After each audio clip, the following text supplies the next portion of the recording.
Why? Hello and welcome everybody. Also good morning. So today I wanted to go ahead and give you guys the day 4/5 update with the Righteous Fire Chieftain. Now I've pretty much stopped gearing my character as my goal now is I think to move on towards life stacking. The Scorching Ray of Immolation has definitely done well for the build, but I will say it's a bit awkward for me to use. It's just a weird skill because you're balancing your placement speed where you're trying to stack as much placement speed as possible until you need to hit your next cast speed breakpoint, but you don't know the cast speed breakpoint until your Scorching Rays stop shooting out of the book. It's a little bit of a funky skill. Anyway, though, let's go ahead and move on to a nightmare map. I've honestly just been Alchemy slamming Toxic Sewers, but for you guys, I'll break the cycle to do a nightmare map. Surely I don't die. It is bonus damage is fire, huge crit multi, and endurance charge. So let's go ahead and take a quick look. I'm just gonna go slap it on a fortress. Not running anything too crazy. It's basically like influencing hordes, Shaper, Scarab, Dawn, Dusk, and then we're gonna do altars here. Fiend and fortune hunter alike.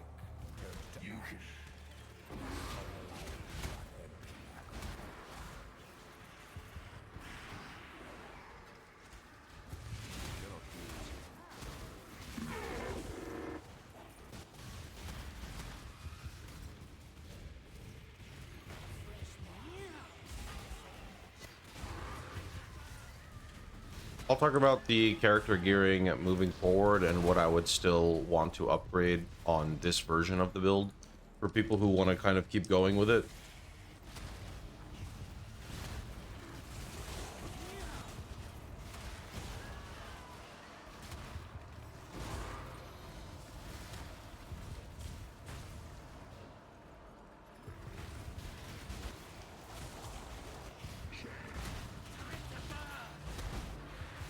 I think boss is actually right here, no?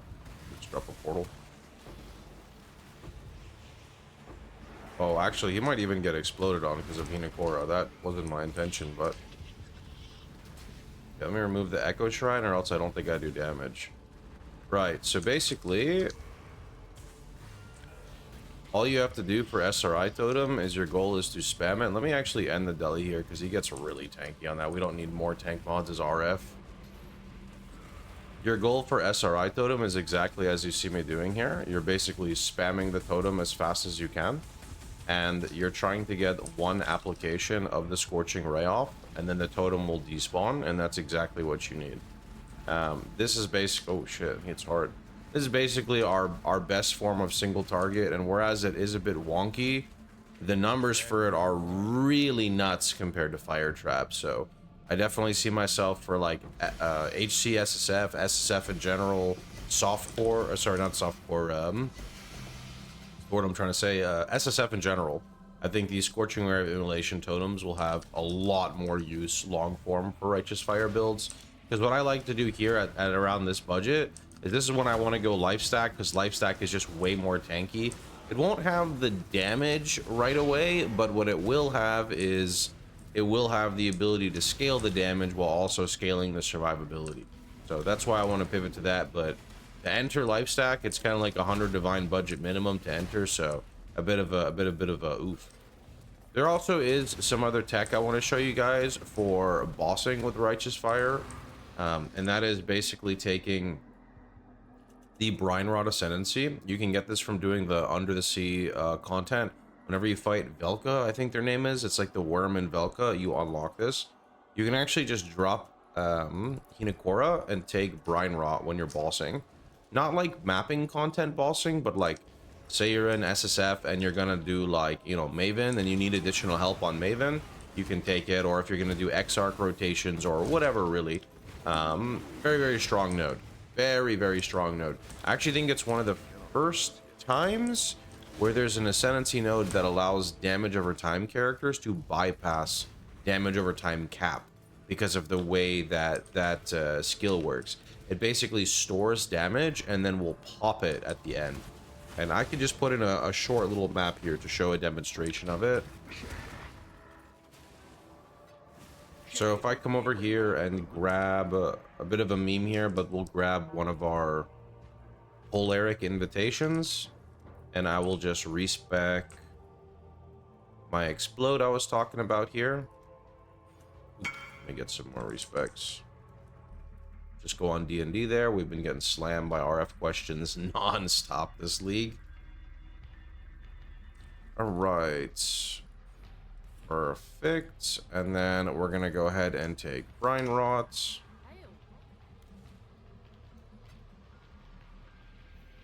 Oh, right. We got to right click. Okay. Here we go.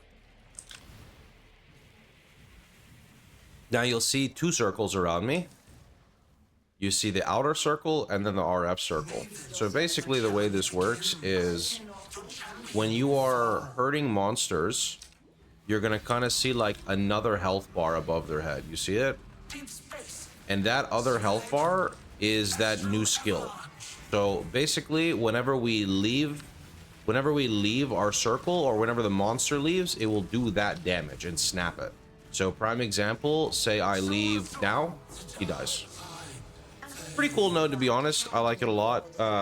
Definitely can see some use of this in SSF, because any form of bossing content you want to do if you're playing on the single character, Brine Rot is just kind of a big damage multiplier for you. So that is definitely a nice one. All right, with that being said, let's talk about the gear acquisition and everything else. So still using Cloak of Flame, ideally would want to target maybe 50% corruption. Sorry, 50% crit damage reduction on a corrupt. You could try the league mechanic, but I don't know how expensive it is to keep fishing for Cloaks of Flame, so I'm currently leaving that alone right now. Nebulous, insane weapon. A lot of different good implicits. You can search the website FAQ to know more. The recover life on kill is nice, not needed at all. You can beat this with a proper scepter, like you see in the RF guide, but since I'm not scaling Scorching Ray of Immolation, I'm kind of just ignoring that right now. Helmet, this is Essence of Horror spammed for more Ellie and burning, and then you can just craft life on your prefix, or you can mess with the prefixes more with Wild Bristol Matron. Over here, I've got a really bad amulet that I got day one, and I just never upgraded it. Ideally, you upgrade this with the Recalm amulet. The Recalm amulet would be +1 fire skills with damage over time multi. I actually ended up making one, and then I failed a Hunter Slam, and I just sold it. Shield, really good. You can find out how to make this on the website. You're basically looking for +1 totem, and you're looking for recover life on block. You don't really want to play SR totem until this shield, because right now you can see I summon 2 and 2. If you don't have the shield, you summon 1 and 2. And what 1 and 2 does is one of your totems is never going to cast, because when you're spam summoning like this, only one of them is going to keep respawning, right? And again, the reason you need to spam for SR totem is you're getting them to cast one time, and then you immediately override by creating a new one and a new one and a new one, and you're bypassing the limit of stacks. Normally you're just channeling, so this would be 4 Scorching Rays, and they would just sit there and channel. But by doing it like this, you're getting like 50 stacks of Scorching Ray. So anyway, if you don't get it, there are some Reddit posts that maybe can explain it more in depth for people who want more numbers, but you got to Google around. Cogwork Ring, this is crafted on the website. Very, very, very big damage for Righteous Fire build. Why won't it stick? Very, very big damage for Righteous Fire builds. We get double dot multi. We get huge source of fire. Fixes our chaos res. Gives us a ton of fire res. And gives us increase. It is expensive to run, but it lasts you for a very long time. And then you mirror it with a Calandras, because Calandras is typically much cheaper than making the Cogwork Ring. Annihilation, my best friend. I love the adrenaline you get from it. It also feels really good with the Scorching Ray totems, because it helps you hit cast speed breakpoints. Whenever you take this, you get a huge physical damage reduction spike, because you get 10% built-in physical damage reduction from adrenaline. You get to switch your Pantheon to Lunaris for up to another potential 8%. You get a little bit of reduced Ellie taken while you're at 90 max res. You get to swap on your Unwavering Stance for stun immune. You use Runegraft of the Bound, which gives you bonus stats on your gloves and reduces your movement speed, but also the degen on the boots. And then you pair it with Rational Doctrine, so you don't have sustain issues. All of this is explained on the website, I promise. Mortal Flesh, I could definitely upgrade from this to the new belt. Problem with, well, not new belt, but the old belt we use. The problem is fossils are really expensive right now, so I kind of just left the belt alone. You could life catalyst it, but like I said, I'm just gonna leave it alone for now and kind of just let it be there. I did mess around with packs, so there's like Pact of Gore, which is pretty good. Problem is, the debuffs that come with these are, I don't really like them. Some of them are reduced life recovery. Another one is increased damage taken. I don't really like either of those. Also, the Pact of Gore does not work at all with RF or Vol RF. The secondary debuff will still work, which is this here, but I decided to pass on it because I don't want to take more damage. I could see this in a bossing setup where you're trying to avoid certain mechanics being totally fine and you're just trading like auto attacks or things that you can actually tank. Anyway, I think that's pretty much about it. I'll go ahead and just flash kind of the gems that I'm using in each location. Should be very similar to what I have on the website. But that is going to be it for me for the day. So I hope you guys had a wonderful time. Hope you guys enjoyed yourselves. If you did, please feel free to like, share, and subscribe. And don't forget, you can catch me streaming live every day at twitch.tv/Pohx, except Sundays. Take care. See you guys all tomorrow.